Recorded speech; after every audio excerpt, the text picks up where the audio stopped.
하나님 말씀 봉독 올리겠습니다. 마태복음 5장 3절에서 12절 말씀 봉독 올립니다. 마태복음 5장 3절에서 12절 말씀 봉독합니다.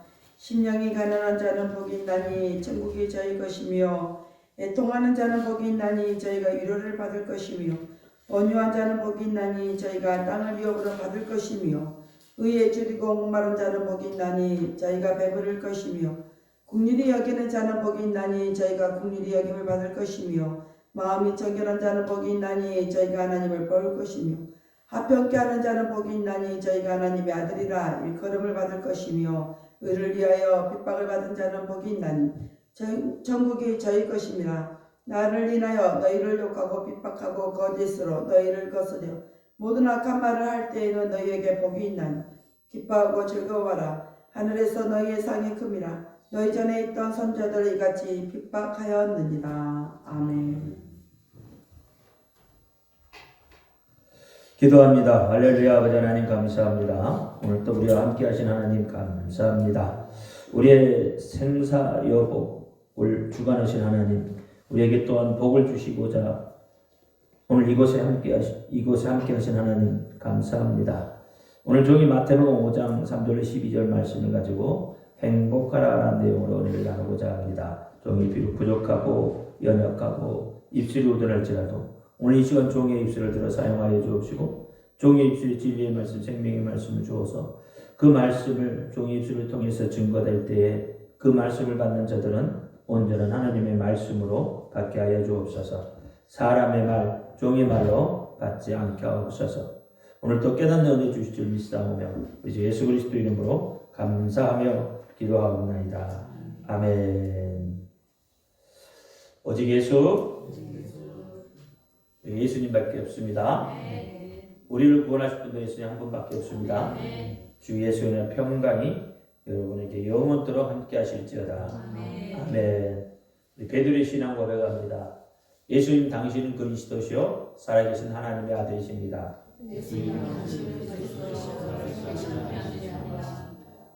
예수님 당신은 나의 구세주, 나의 전부이십니다. 아멘. 오늘 교동문을 보면서 오늘 말씀을 잠깐 이렇게 방금 묵상을 해봤는데요. 교동문에 보니까 이로 인하여 무릇 경건한 자는 주를 만날 기회를 따서 주께 기도할지라 진실로 홍수가 범람할지라도 저에게 미치지 못하리다. 이렇게 이야기합니다. 오늘은 몇 번째죠? 여섯 번째로 행복한 자는 마음이 청결한 자다. 이렇게 이야기합니다. 마음이 청결하다. 오늘 방금 제가 교동문을 읽었습니다. 교동문의 경건한 자는 하나님이 지키신다고 했죠. 이 경건한 자는 마음이 청결한 자예요. 그러면 오늘 본문 8절에 보니까 마음이 청결한 자는 복이 있나니 저희가 하나님을 볼 것이요, 이렇게 이야기하고 있습니다. 마음이 청결하다라는 것은 무엇을 말할까요? 어떤 사람이 과연 마음이 청결한 사람일까요? 깨끗한 옷을 입고 목욕을 매일매일 잘하는 사람이 청결한 사람입니까? 아니면 마음이 착하고 깨끗한 사람을 청결한 사람이라고 할까요? 사실 우리가 본성적으로 착한 사람들이 있어요. 그런 사람들은 우리를 이렇게 말합니다. 저 사람은 참 법이 없어도 살 사람이다. 그렇게 칭찬하잖아요. 그럼 이런 사람들이 마음이 청결한 사람일까요? 마음이 청결한 자는 자기 본성이 청결한 사람이 아닙니다. 그렇다면 우리는 하나님을 만나볼 수가 없습니다. 왜냐하면 저는 저의 내면에 사실 욕심도 있고요. 때로는 남을 미워하는 마음도 있어요. 질투도 하고 힐끗 쳐다보기도 합니다. 그런 면에서 보면 저는 청결한 자가 못되기 때문에 하나님을 볼 수가 없겠죠.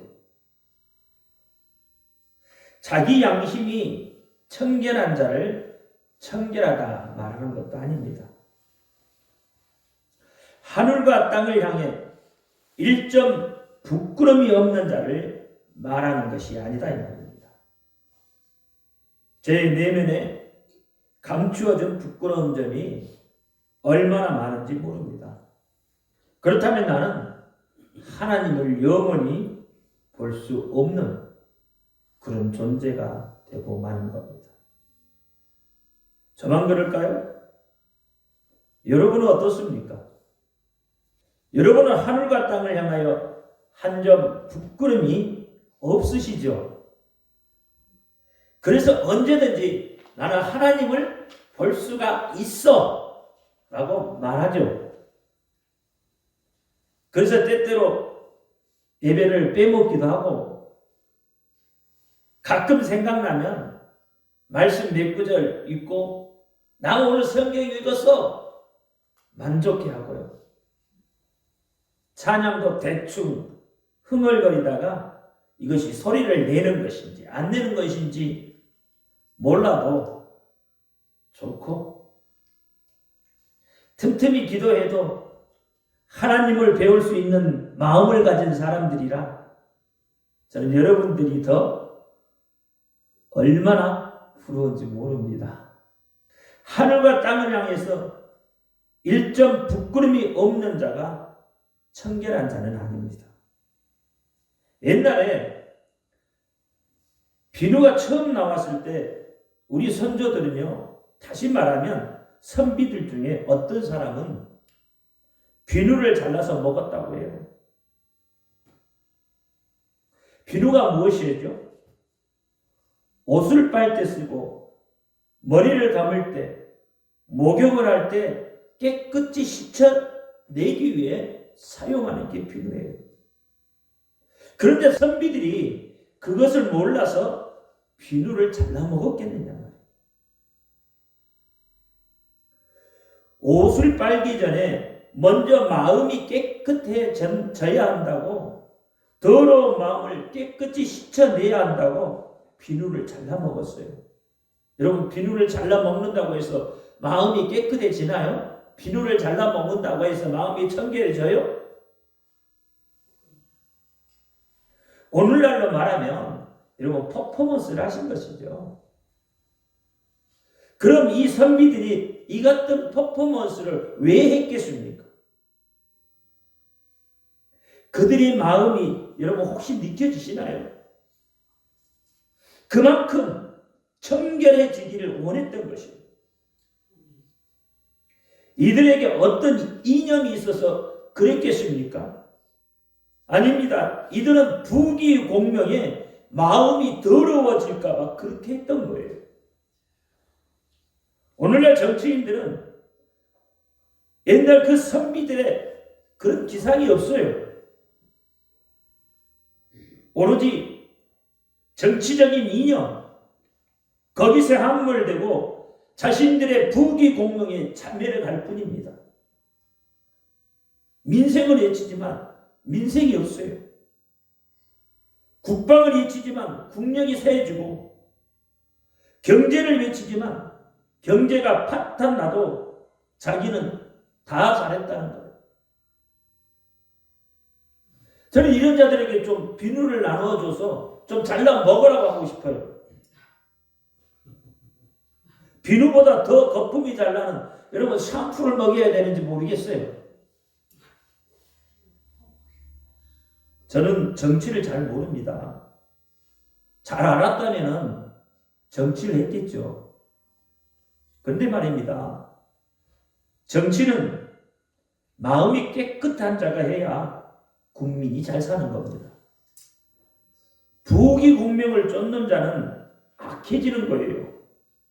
포악해지는 겁니다. 폐악질을 일삼는 거예요. 하늘과 땅을 향해서 일점 부끄럼이 없는 자를 두고 성경에서는 마음이 청결한 자라고 말하지 않습니다. 성경은 마음이 청결한 자라고 말하는 것은 예수님 까닭에 마음이 청결한 자, 예수님의 피를 의지하기 때문에 마음이 청결한 자라고 말합니다. 그러니까 하나님의 기준은 세상의 기준과 다른 거예요.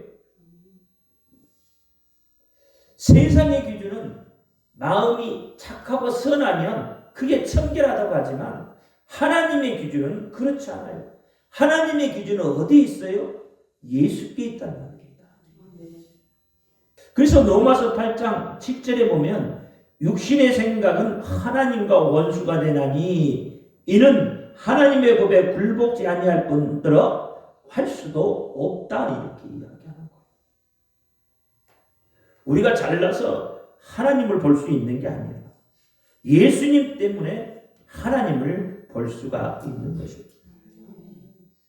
예수를 만나고 그 예수 때문에 자신이 죄인임을 자각하고 회개하고 돌이키는 자가 마음이 청결한 자예요. 예수님의 십자가에서 죽으심 때문에 구원을 받았다고 고백하고 자유를 얻었다고 입술에 고백하고 증거하는 자가 마음이 청결한 자인 거예요. 어떤 환경과 고통 가운데서도 죽음의 시련 앞에서도 예수님은 나의 구세주라고 고백할 수 있는 자가 마음이 청결한 자다 이 말입니다. 죄를 예수의 이름으로 씻어내고자 비누로 더러운 마음을 씻고자 했던 그 선비보다 더 마음이 깨끗하고 청결한 자가 되는 것이에요. 이런 사람이 하나님을 볼 수가 있는 것입니다. 로마서 8장 35절 37절에 이렇게 말합니다. 누가 우리를 그리스도의 사랑에서 끊으리요? 환난이나 공고나 핍박이나 기근이나 적신이나 위험이냐 칼이냐. 기록된 바 우리가 종일 주를 위하여 죽임을 당하게 되며 도살할 양같이 여김을 받았나이다 함과 같으나 그러나 이 모든 일에 우리를 사랑하사 이로 말미암아 우리가 넉넉히 이기느니라. 그러니까 세상을 이길 수 있는 사람 무엇으로요? 예수의 이름으로. 예수님 때문에 세상을 이길 수 있는 그런 믿음을 가진 자가 마음이 청결한 자인 거예요. 히브리서 11장 38절에 보니까 이런 사람은 세상이 담당치 못하도다. 저희가 광야와 산중과 암물과 토굴에 유리하였느니라. 여기서 이런 사람이란 어떤 사람이에요? 예수를 믿기로 작정하고 회개에 이른 자들이에요. 죽음 앞에서도 변절하지 않는 그런 자들의 마음이 바로 청결한 거다 이 말이에요. 순교까지도 각오하는 자의 마음이 청결한 자인 거예요. 제가 히브리서를 볼 때마다 꼭 놓치지 않고 가는 내용이 두 가지가 있습니다. 하나는 히브리서 6장 4절 이하의 말씀이에요. 잔뜩하게 이야기하죠. 한번 믿음을 받고. 그러니까 이것은 뭐냐면 그들이 예수를 다시 배도하잖아요. 하나님의 은혜를 받고 하나님의 말씀 속에 있었던 그들이 하나님을 배도한다 이 말입니다. 또 하나는요. 방금 제가 읽었던 히브리서 11장 30절부터 40절 말씀. 이런 자들은 세상이 감당치 못한다. 이 두 말씀은 어떻게 보면 서로 상반된 말씀이에요. 왜 히브리서 6장 4절 이하의 사람들은 그렇게 하나님을 배도할까요? 왜 하나님을, 다시 말하면 예수님을 십자가에 다시 못 박게 됐냐? 그들은 세상의 좋은 것들을 바라보기 때문에 그렇습니다. 그들 눈 속으로 세상의 좋은 것들이 들어왔기 때문에 그래요. 세상 속에 깔려있는 욕망이, 욕심이, 탐심이 그들의 마음을 더럽혔기 때문에 그래요. 하나님의 일을 육신의 일로 생각했기 때문입니다. 그래서 그들은 부귀 공명을 쫓았기 때문에, 부귀 공명을 쫓는 사람은 하나님을 바라볼 수가 없습니다. 디모데후서 4장 10절에 보니까 데마는 이 세상을 사랑하여 나를 버리고 데살로니가로 갔고, 세상을 사랑하면 하나님을 저버리게 되는 겁니다. 데마의 그 본질이 더럽혀졌단 말이에요. 우리가 왜 믿음이 약해집니까? 어느 때 여러분의 믿음이 가장 약해집니까? 한번 여러분 점검해 보세요. 여러분 믿음이 어느 때 가장 약해져요? 세상을 바라볼 때 여러분 믿음이 약해지는 거예요. 세상을 동경할 때가 여러분 믿음이 가장 약해질 때.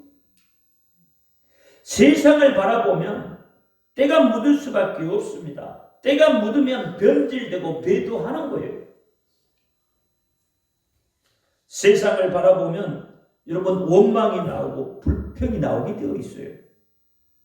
환경을 탓하고 시대를 탓하고 남을 탓하게 됩니다. 그래서 일어설 생각을 못하게 되고요. 문제를 돌파해낼 생각을 못합니다. 그저 세상에 순응하는 것이 답이라고 생각하고 주저앉아버리게 되는 거예요. 그것이 종 같은 생각이고 습성입니다. 마귀는요, 종을 좋아해요. 왜냐하면 마음대로 다스리고 부릴 수 있기 때문에 그래요. 세상 임금 마귀는 절대 여러분들이 일어서서 가는 것을 좋아하지 않습니다. 문제를 돌파해 나가는 사람을 싫어해요. 왜 그렇습니까?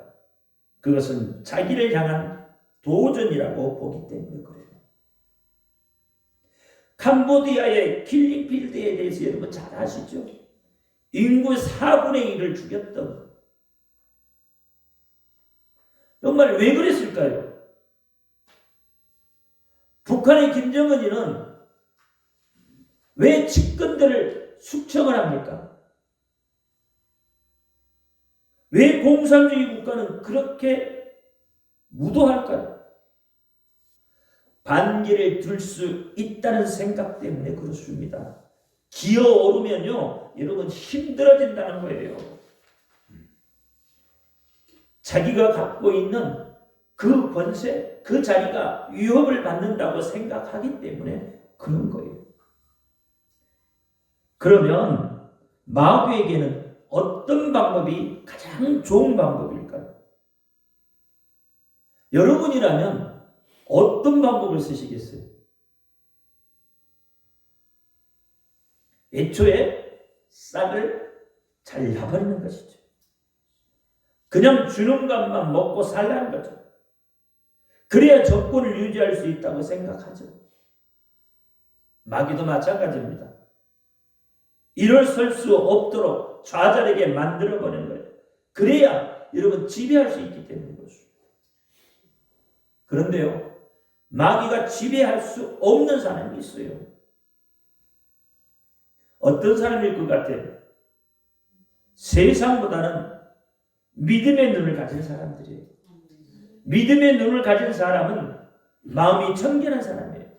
마음이 청결한 사람은 마귀가 어떻게 해볼 수 없습니다. 그래서 이런 사람들을 세상이 감당할 수 없다고 말하는 거예요. 환난과 고통 속에서 넘어져도 다시 일어설 수 있는 사람, 남을 탓하기에 앞서 하나님을 의지하고 하나님의 도우심을 구하는 사람, 예수님이 언제나 함께 하신다는 굳센 믿음을 갖고 사는 사람, 이런 사람은 넘어지고 부러질지언정 믿음을 가지고 타협하지 않고 그 믿음을 지켜가는 사람들이에요. 이런 사람들이 어떤 사람들인지, 왜 이런 사람들은 세상이 감당하지 못한다고 했는 거예요. 여러분, 히브리서 한번 보세요. 히브리서 11장 33절부터 40절 말씀을 한번 보죠. 다 찾으시면 같이 읽습니다. 시작. 저희가 믿음으로 나라들을 이기기도 하며 의를 행하기도 하며 약속을 받기도 하며 사자들의 입을 막기도 하며 불의 세력을 멸하기도 하며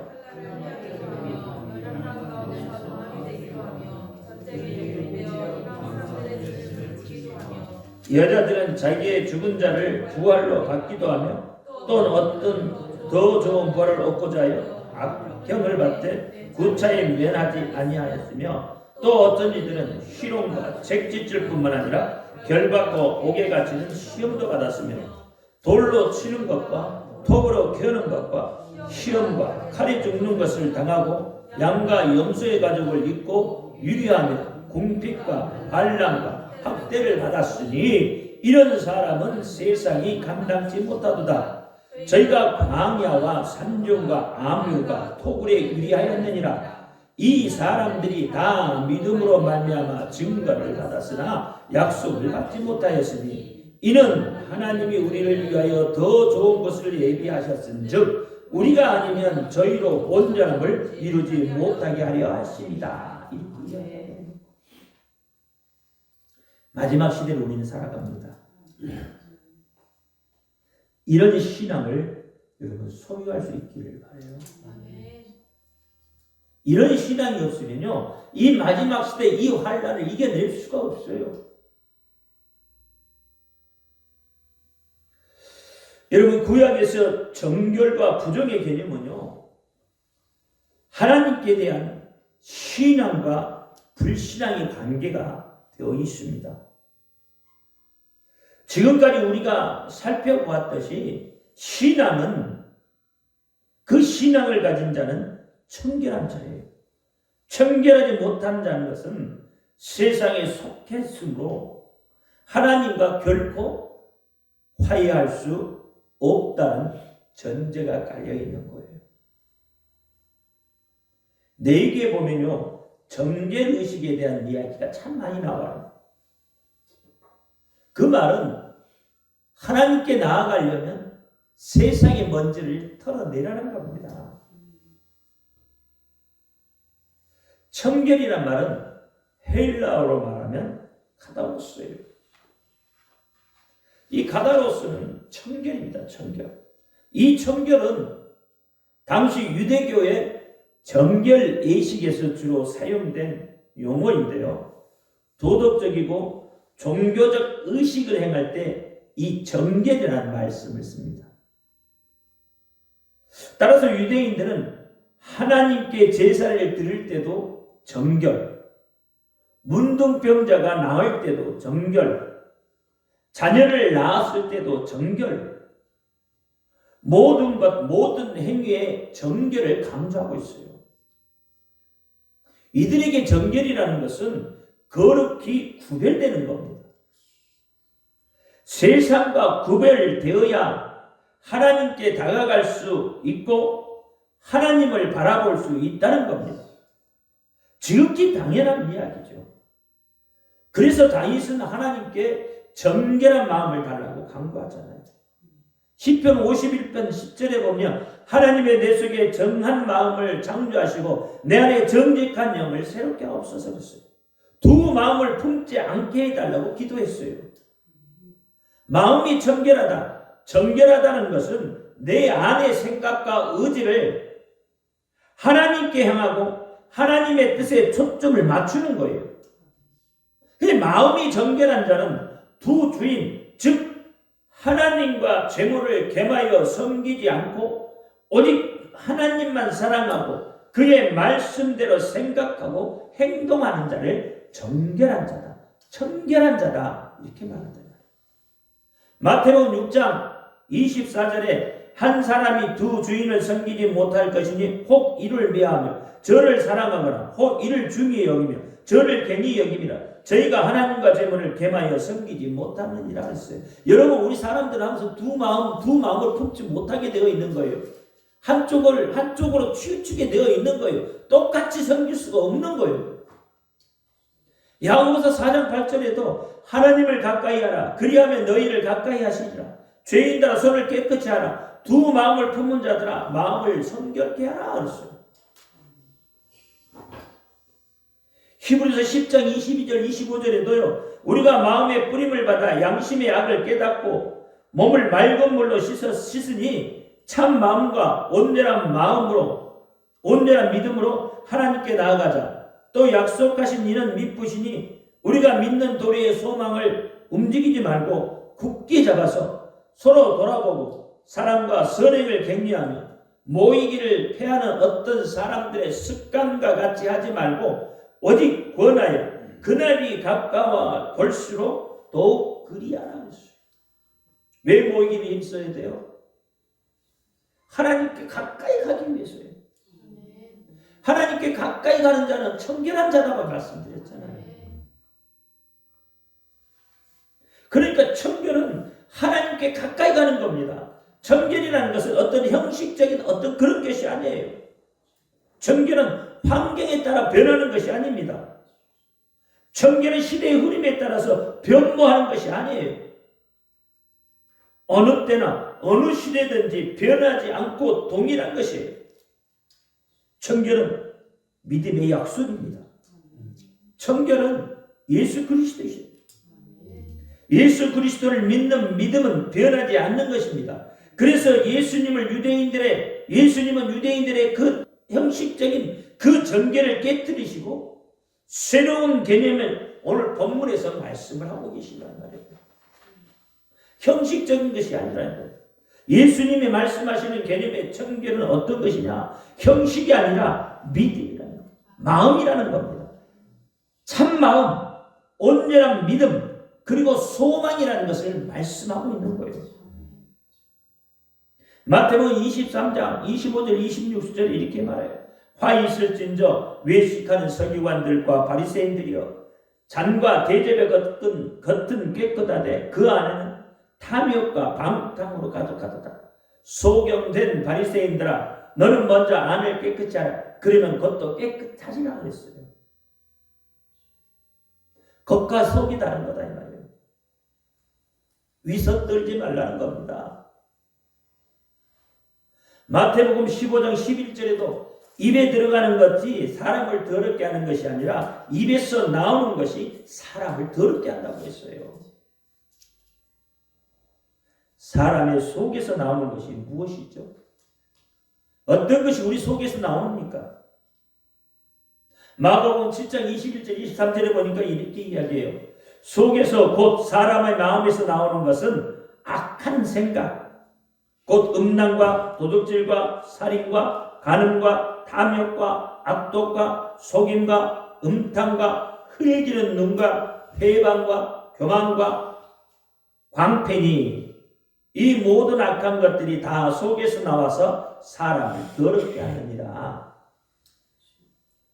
그러므로 하나님과 화해하기 위해서는 형식적인 어떤 청결 의식보다는 마음이 깨끗해야 합니다. 마음을 씻어내야 합니다. 그것이 곧 예수님께서 말씀하시는 청결이에요. 마음을 씻어낸다는 것은 회개에 이르는 것을 말합니다.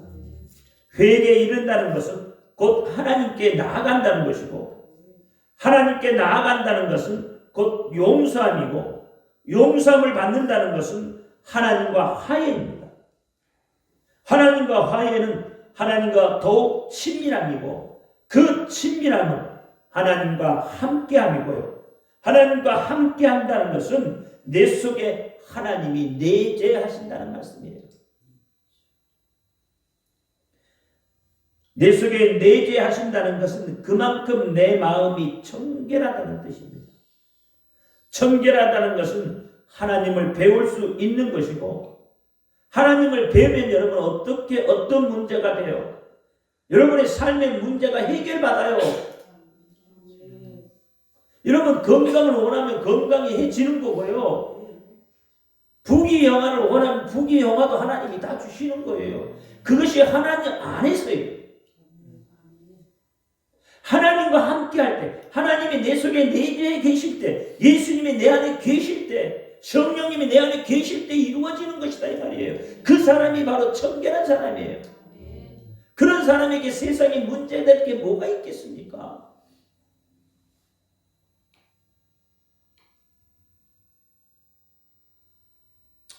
문제를 받을 수 있는 길이 되는 거예요.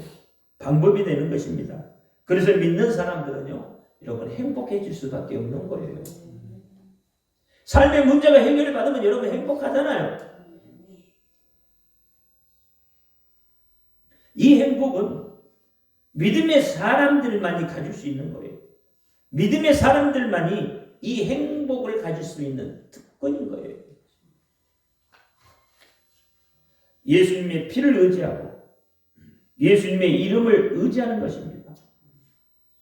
예수님의 이름의 그 능력을 믿고 변하지 않겠다고 우리가 고백을 하면 하나님께서 우리를 청결케 하십니다. 이럴 때 우리에게 하늘문이 열리고요. 하늘의 신령한 복이 철철 넘쳐 흐르게 되는 거예요. 하늘 보고를 열어서 풍성한 삶이 되게 하시고요. 이 풍성함을 경험하시길 여러분 바랍니다. 하나님을 경험하는 삶을 매일매일 살게 되는 겁니다. 이것이 우리에게 행복이고 기쁨이고 소망이 되는 겁니다. 마음이 청결한 자가 왜 복이 있습니까? 하나님을 볼 수 있기 때문에 복이 있는 겁니다. 이 소망이 여러분 속에 가득하기를 바랍니다. 말씀을 통해, 찬양을 통해, 꿈을 통해 하나님을 배울 수 있고 예수님 다시 오실 때 더 확실하게 하나님을 배울 수 있는 거예요. 이 복이 여러분 삶 가운데 매일마다 매일 매 시간 매분 매초 일어나기를 축원드립니다. 기도합니다. 할렐루야. 아버지 하나님 감사합니다. 오늘 회복 6번째에 대해서 은혜를 나누었습니다. 우리가 마음이 청결해서 하나님이 주시는 그 복을 받아 누릴 수 있는 자들이 되게 하여 주옵소서.